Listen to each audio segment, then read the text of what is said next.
بسم اللہ الرحمن الرحیم۔ السلام علیکم ناظرین، ویلکم ٹو پائیدے ٹپس۔ آج ہم آپ کو پیشاب کی نالی میں سوزش کے بارے میں بتا رہے ہیں۔ سب سے پہلے ناظرین، جس نے ہمارے چینل کو سبسکرائب نہیں کیا تو وہ ہمارا چینل ضرور سبسکرائب کرے۔ پیشاب کی نالی میں سوزش کافی تکلیف دہ مرض ہوتا ہے، جس کے بارے میں بات کرتے ہوئے کافی لوگ ہچکچاتے بھی ہیں۔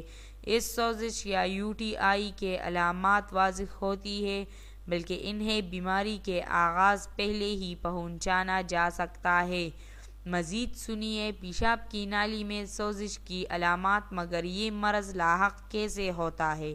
تو اس کی بھی چند وجوہات ہوتی ہے جن سے اکثر افراد لا علم ہوتے ہیں۔ ویسے تو خواتین میں اس کا خطرہ زیادہ ہوتا ہے، مگر مردوں کو بھی اس کا سامنا ہو سکتا ہے۔ اس کی سب سے عام وجوہات درج ذیل ہے۔ تنگ کپڑے پیشاب کی نالی میں سوزش کا خطرہ بڑھائے۔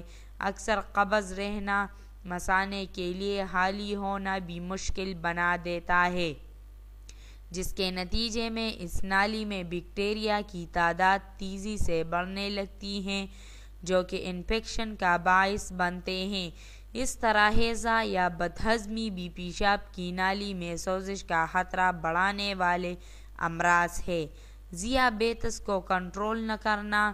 جب بلڈ پریشر شوگر زیادہ ہوتی ہے تو یہ اضافی شوگر پیشاب کے راستے خارج ہوتی ہے، جو کہ بیکٹیریا کی نشوونما کے لیے ماحول سازگار بنا دیتا ہے اور متاثر فرد کو تکلیف دہ کا شکار، یعنی ذیابیطس کے مریضوں کو اس حوالے سے بہت زیادہ احتیاط کی ضرورت ہوتی ہے۔